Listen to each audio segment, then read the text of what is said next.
So,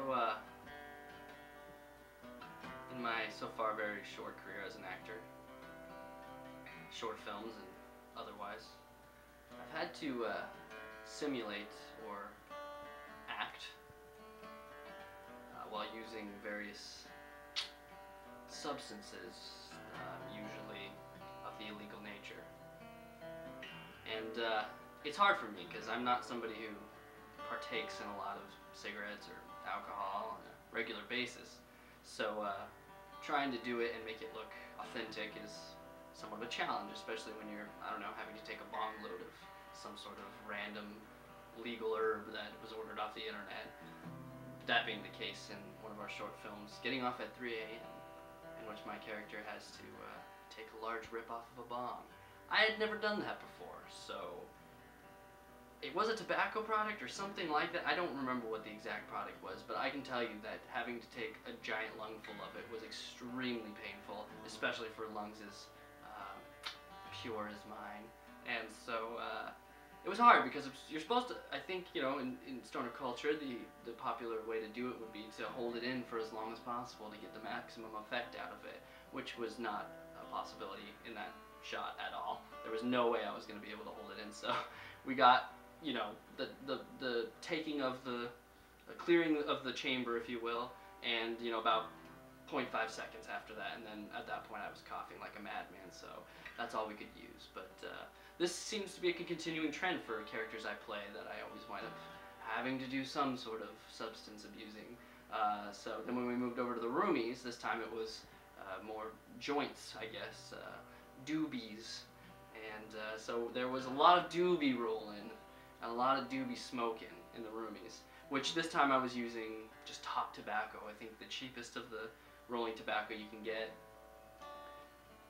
After like 7 takes of that, with separate doobies or joints every time, you're kind of wishing it was weed, because at least then you'd probably be feeling a lot better than having smoked 7 cigarettes or more.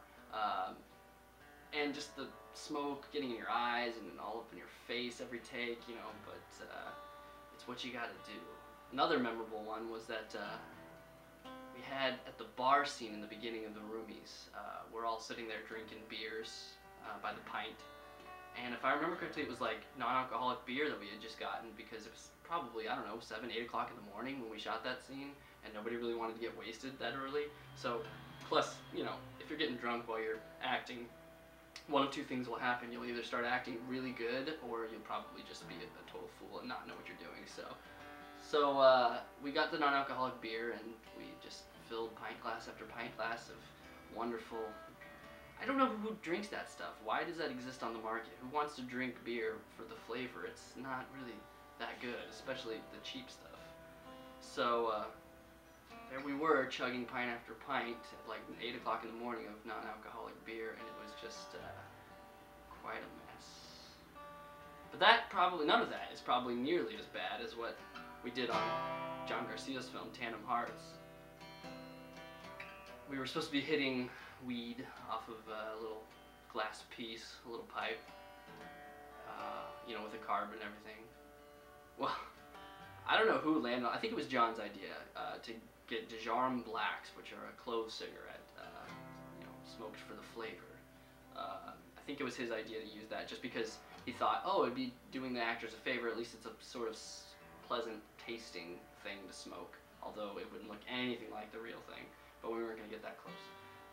So we emptied out a bunch of cut them open with razors, and emptied out a bunch of clove cigarette tobacco inside the pipe. One of the actors was not all that familiar with how to use the pipe, and since I was a seasoned actor at acting like I knew how to use drugs, I thought, okay, I'll show him how to do it. So grab the pipe, put it to my mouth, and take a huge old hit off of it. Oh my god, like, that stuff's pretty strong and it's pretty loaded. If I remember correctly, it has fiberglass in it, which helps the nicotine get into your blood faster by cutting up your lungs. Of course, good stuff.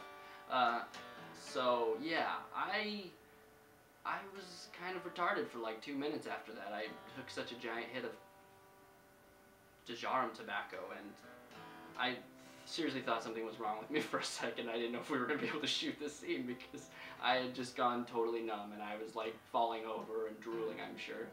And it was very unpleasant. Yeah, but at least I look authentic. Or at least I hope I look authentic. You tell me. Or don't tell me, because if you did tell me, you'd probably be incriminating yourself, so wink at me and I'll know what you mean.